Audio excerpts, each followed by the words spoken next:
Three questions. One, on the security clearance, I've already had a security clearance. What I will not do is because I was a cabinet minister, so I've already been cleared. What I will not do is commit to the oath of secrecy that the Liberals want to impose on me. They don't want me to be able to speak about these matters. So they bring me into a dark room and they'll say, we're going to give you a little bit of breadcrumbs of intel, and then we'll tell you can't talk about any of this stuff anymore.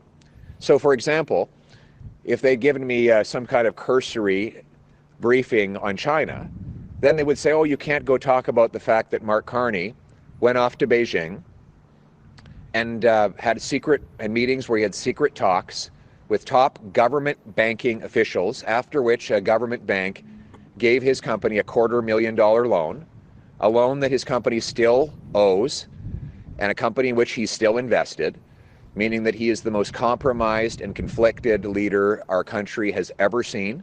He did this after seeing that China had interfered in 2 consecutive elections.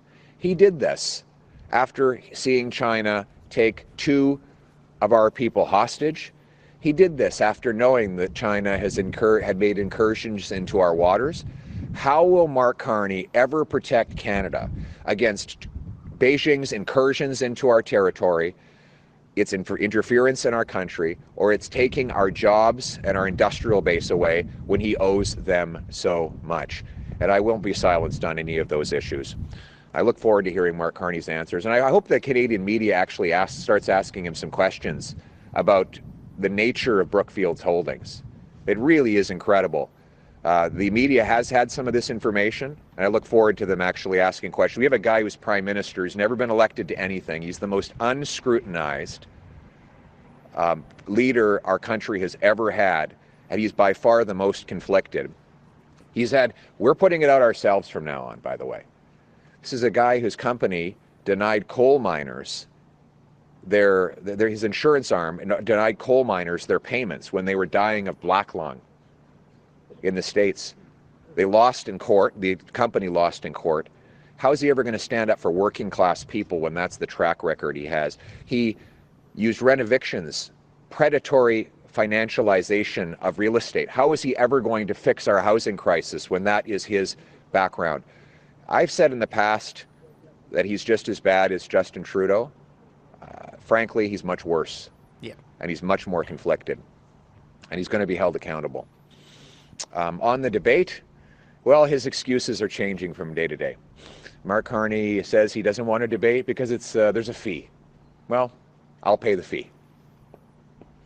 He says that he doesn't want to debate because Elizabeth May has not been invited. Well, I'll invite her.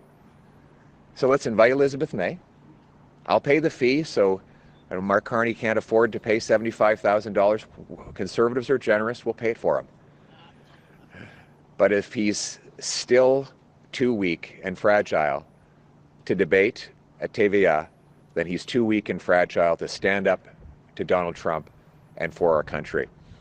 The debate is simple. Do we want a 4th Liberal term after the lost Liberal decade, or do we want a new Conservative government that will put Canada first for a change? Brian Lilly, Toronto Sun. Last night you got an endorsement from the Boilermakers Union, a union Yes. that has never endorsed a federal Conservative leader. Yeah. You've got a bunch of gentlemen behind you in the trades, and I understand tonight in Hamilton you'll Boots, be getting... not suits. You'll be getting a lot more union leadership showing up tonight. Yes. Is this part of a plan that you've got to turn blue-collar workers blue voters? Yes.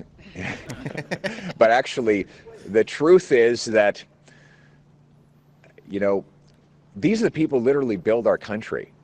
And they realize that after the lost Liberal decade, they can't even afford a home. We've had global elites like Mark Carney and the Liberals sell out our industrial base to send jobs to China and the United States while leaving our workers behind. The people who build our homes cannot afford to live in them. Carbon taxes make it impossible for people to pay to gas their pickup truck.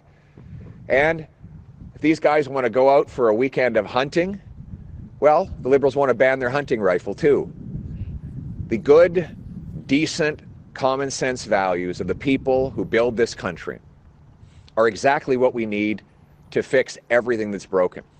When it comes to the Boilermakers, they are very worried that Mark Carney will dismantle our energy sector through his net zero extremism, and they want to have a government that will put Canada first for a change by approving nuclear power plants, pipelines, mines, LNG plants, axing the carbon tax, the full carbon tax, including on Canadian industry. That is how we're going to bring home powerful paychecks for these incredible men and women who are coming to my support. And I will say this as well. We also need to send the message to our youth that the best jobs in the world are trades jobs. We need boots, not suits. We're going to bring back the $4,000 apprenticeship grant that the Liberals are canceling at the end of this month.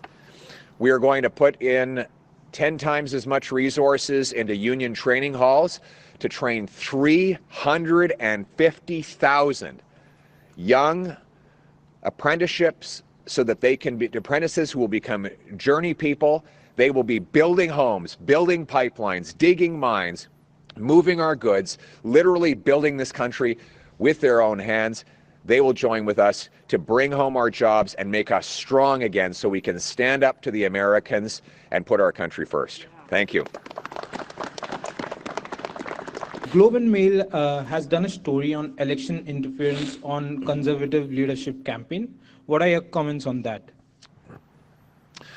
Well, first of all, let's quote from that Globe and Mail article. I'm going to quote here. CSIS also did not have evidence that Mr. Poilievre or members of his inner circle were aware of these alleged actions.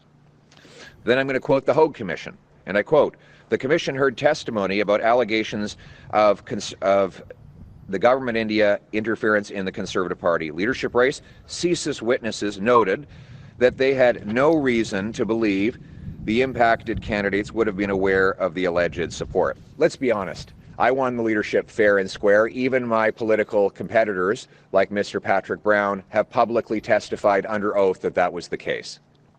But I'm glad that the Liberals put this attack out today. Really glad. Because there's something that's really been worrying me.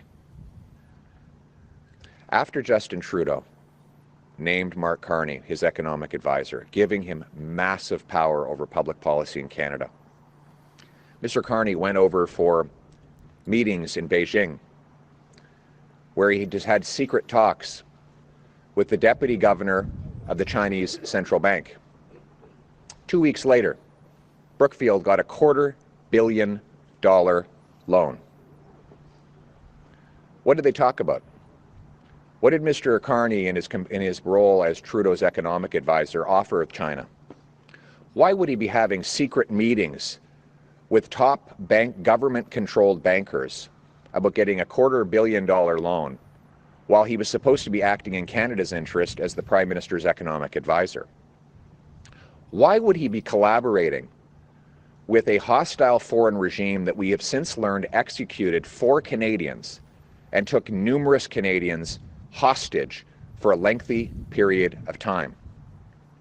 And given that Mr. Carney knows that he still owns massive financial interests in Brookfield, which owes a $250 million to a Chinese state-controlled bank, how do we know he's not going to act against our interests in favor of his financial interess? Why didn't he stand in front of this microphone and confess to Canadians that he owes the Chinese government that kind of money? True. Is this why he's covering up his financial interests? And given that China has murdered our people, taken our people hostage, how is he ever going to stand up to foreign interference when he is so financially compromised? We have never in our history had a weak, out-of-touch leader so terribly compromised and conflicted, whose interests go against our national interests.